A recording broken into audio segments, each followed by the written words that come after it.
longtime Laker fan that you are, you and Richard both. What do you make of all this?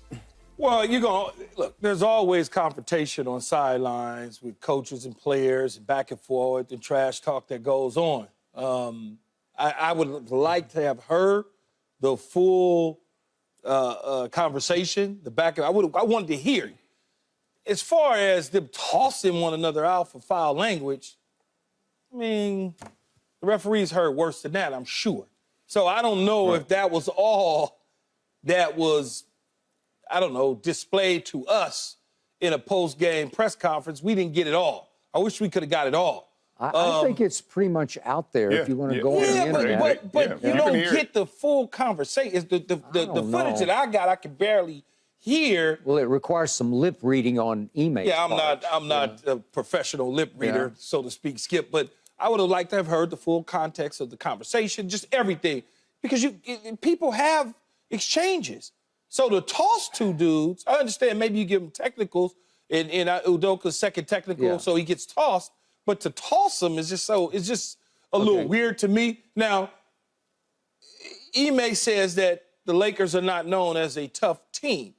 We all have said there's not like an enforcer on the Lakers squad. That guy was Patrick Beverley to a degree, and even Westbrook to a degree when he was there.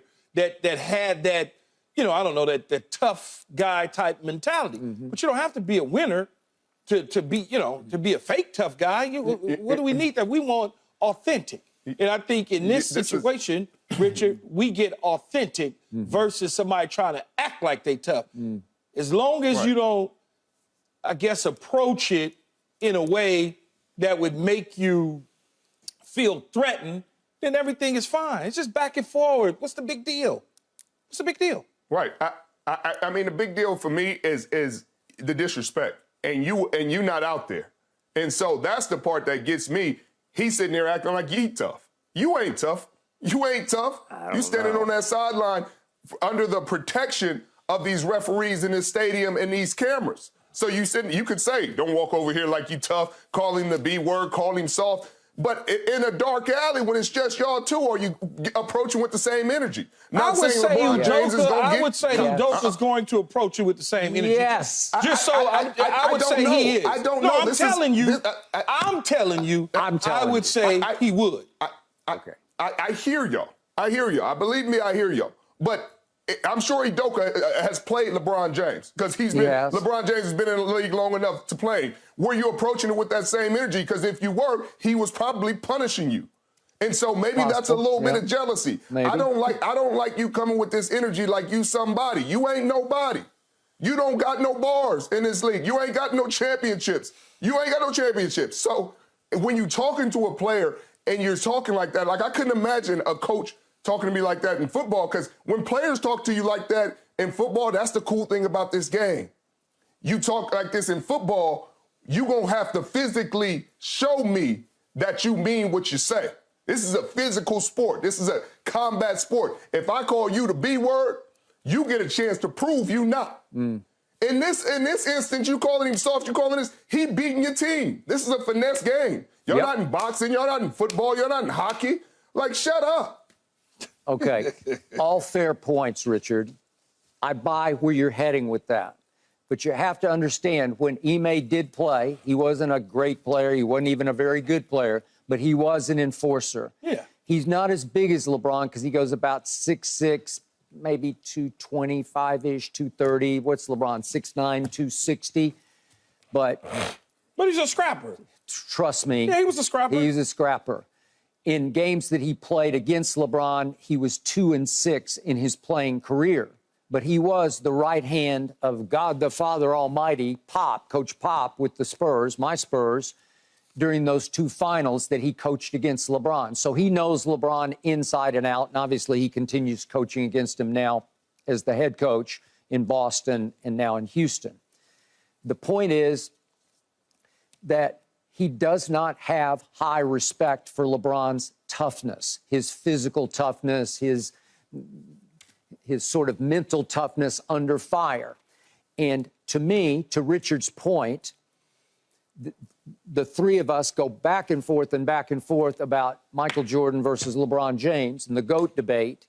this is another reason why I can't even begin to acknowledge LeBron as being in the same conversation with Michael Jordan, because trust me, back in the day, no coach would have ever dared to speak to LeBron's face during a game like Ime did.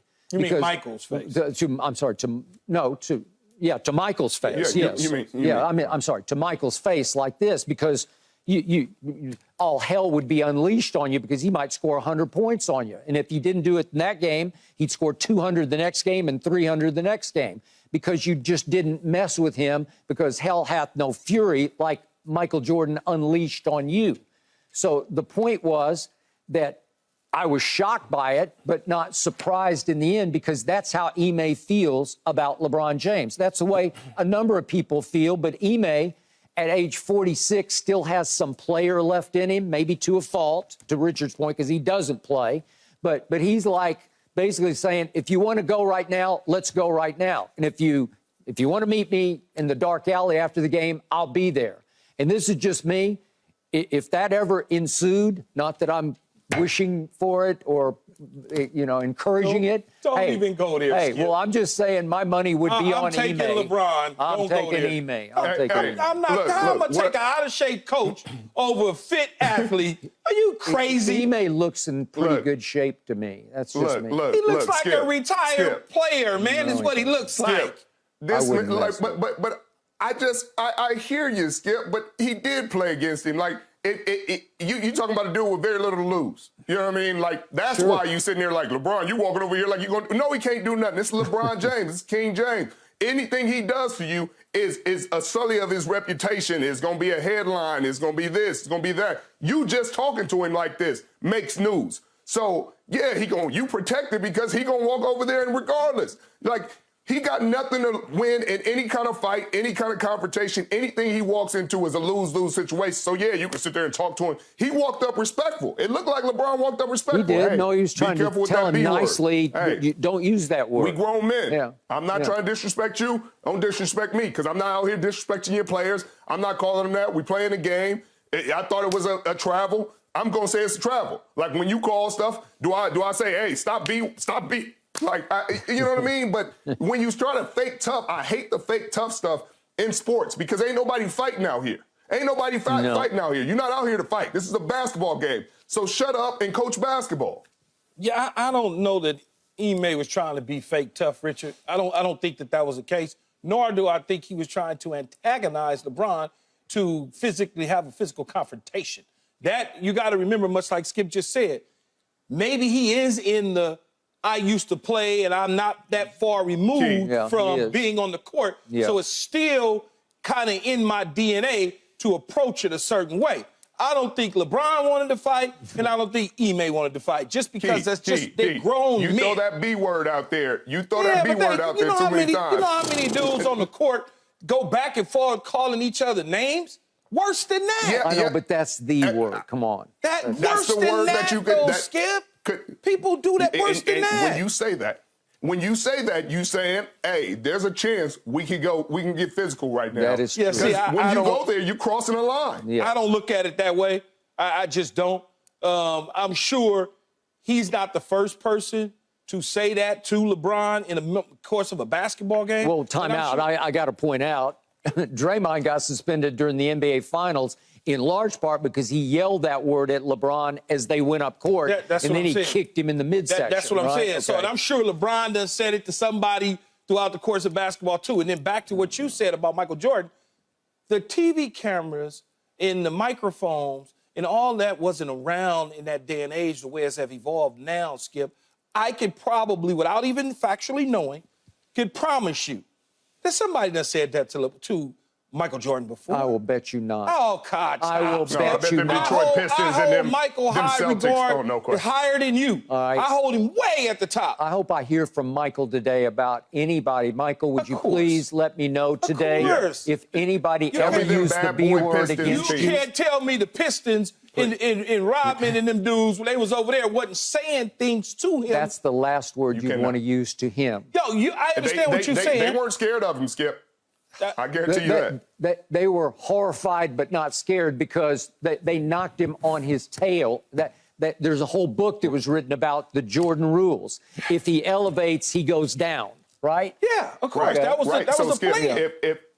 if I'm calling you that, Skip, and I'm knocking you to the ground, I'm not scared of you. I'm Okay, literally but showing nobody's you, calling hey, him the B word. That's the manhood word. I That's the guarantee, one. I can Okay. 100% Without, like I guarantee. said, without me actually knowing, I can almost guarantee you that it's been thrown around MJ at some point I know, in but his he's career. just not that. You Of can course, say, and neither is Okay. LeBron. Come on, Skip. You don't know. I don't know. You see, That's the way a lot of people. You always they look at start off LeBron good. as a nice guy, a Always really start nice off guy. Good, and then Yeah. you go way left. Keyshawn, did anybody ever call you the B word during a football game? Absolutely, Oh. 100%. Did you want to fight? Well, I just back and forth, man. I don't pay that type of stuff. Words, just again, don't touch me. Okay. You can say whatever you want to say. All right. Just don't touch me. Richard, anybody ever call you the B word?